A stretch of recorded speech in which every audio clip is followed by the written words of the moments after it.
Hi guys, thanks for tuning in. Today we're at Glencullen Adventure Park and I have here a Santa Cruz Bullit that I'm getting to test ride. So I'm super excited because as you can see, it is a gorgeous bike. Al, aka Trail Advisor, has lent me his bike, so thank you so much, Al.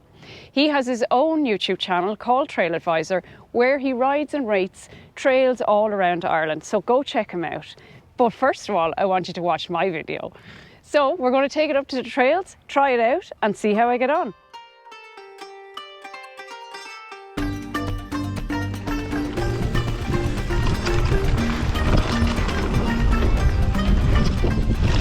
I weighed the Bullit on my trusty weighing machine and it came in at around 23.5 kilograms. This bike feels quite light compared to some other e-bikes I've ridden, and this is probably due to its lighter carbon frame. This version comes in the lavender yellow colour, and the Bullit I test rode was a size medium, which was slightly too big for me, but it didn't stop me having a lot of fun. So let's talk a bit about the spec.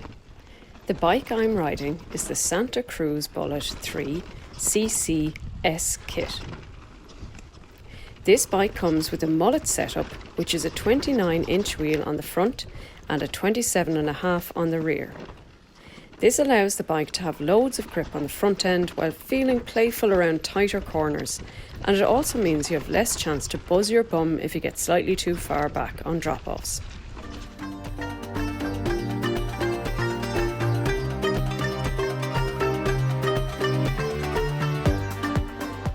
It comes with race face arc HD wheels, which are really nice, particularly when paired with the Maxxis Assegai 2.5 up front and the DHR2 2.4 on the rear.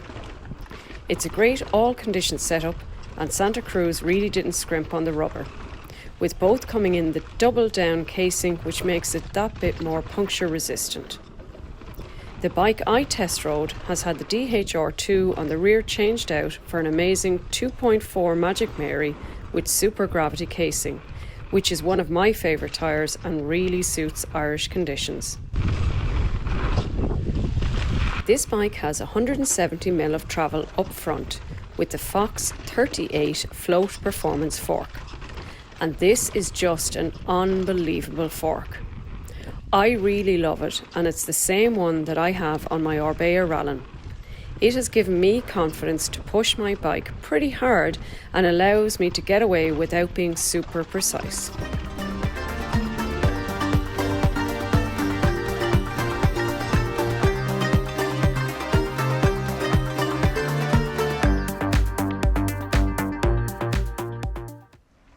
At the rear, the Bullit has 170mm of travel with the Santa Cruz VPP system, which gives the bike a really dynamic feeling.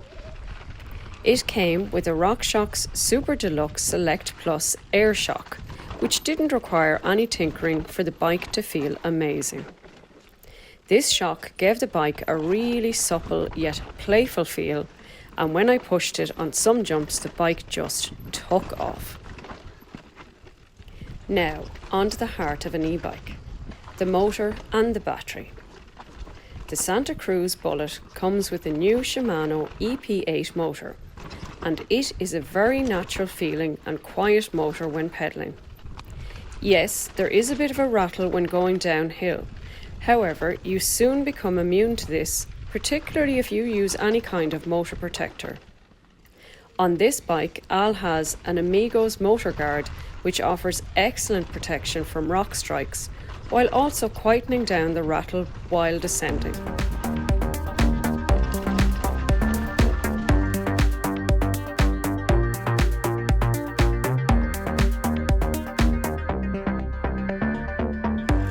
Okay, so the EP8 is not without fault, however, and it's probably not as powerful or as long-lasting as a Bros or Bosch motor.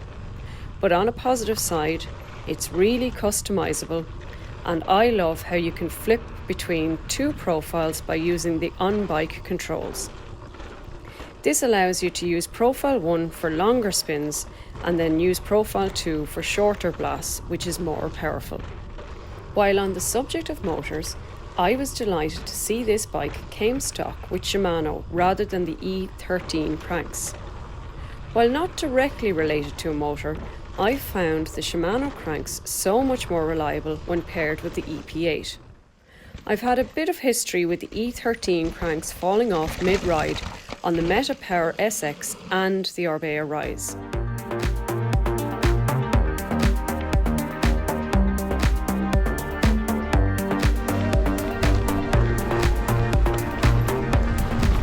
The Bullit comes with a big 630 watt battery, which is a decent battery and will last you most of the day, depending on what mode you are in.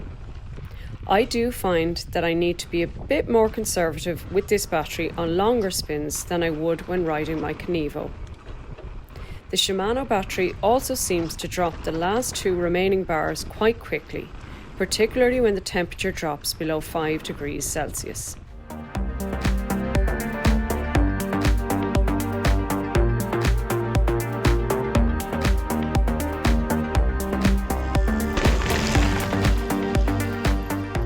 This bike normally comes stock with the SRAM GX derailleur, gears and Code R brakes, which have been swapped out for Hope Tech 3 brakes, and in my opinion are a big improvement on the SRAM stoppers.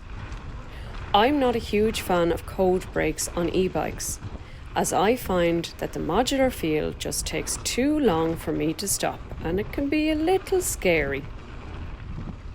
For me personally, the handlebars on this bike were probably a bit wide, coming in at 800mm. So if this was my bike, I'd probably cut them down to a more manageable 760mm.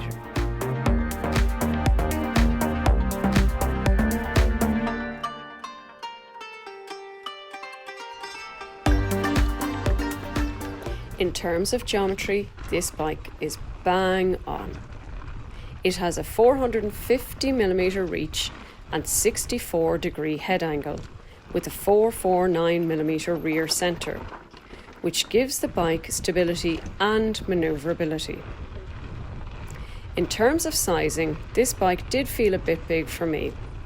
I'm going to put some of that down to the bars, as the reach figure of 450mm should be just fine. I did, however, see that this bike doesn't actually come in a size small, with the medium being suited for riders of 165 to 175 centimetre. I'm 162 centimetre, so just short of the recommended sizing. If I was to buy this bike, I'd need to think long and hard about the sizing to make sure it was right for me, particularly as it's not the cheapest e-bike on the market. So, is this a good bike? Hell yes. This is a really fun, downhill orientated bike that climbs pretty well too. It's really capable at high speeds and gives you a lot of confidence to try things that you probably shouldn't. My only regret was having to give the bike back after an amazing day of testing. Thanks so much for tuning in, and I hope you enjoyed the video. If you have any comments or questions, leave them below because I read them all. If you haven't hit the subscribe button for me, please do if you enjoyed it. Thanks a mil, guys, and hopefully I'll see you in the next video.